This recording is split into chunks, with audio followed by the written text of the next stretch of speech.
અરીસા તો અરીસા જૂનો બહુ દાખલો છે ને કે માલધારી બિચારા અરીસો જડ્યો ગીરમાં, કોઈ દી જોયેલો નહીં. આપણે વિચાર આવે ને જે માણસ કોઈ દી 40 વર્ષનો થયો હોય અને એના હાથમાં દર્પણ જ ન આવ્યું હોય, પહેલી વાર મોઢું જોવે તેને કેવું લાગતું છે, એવું એને ગીરમાં લાગ્યું.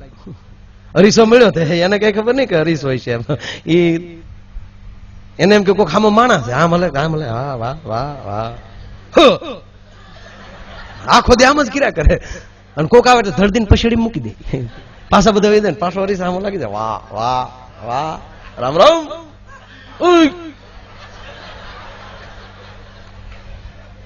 બાપુ ખાવા જવાનું ભૂલી ગયું. 3 દી થયા જોકે ને જોકે, અને ઘરવાળી ને ચૂકા 3 દી થયા ને થયું હું ખરી વાત ચોય છે શું ચોય છે. બાય ભાત લઈને જોકે આવી તા ઓલો હામ અરીસા આમ કરે, બાય ને ફળગીને હતડી દીધું. બાય ને શું કે હા મારા રોયા કઈક હતાડ્યું છે. જમવા બેહાડીને વાતો વળગાડે ધીમેક દિન પછેડી લઈ લીધી, અને પછેડી માં અરીસો કઈ બાય જોઈને બાય મળી રોવા, મારો રોયો ક્યાંથી આવે, બીજી બાય લાવ્યો.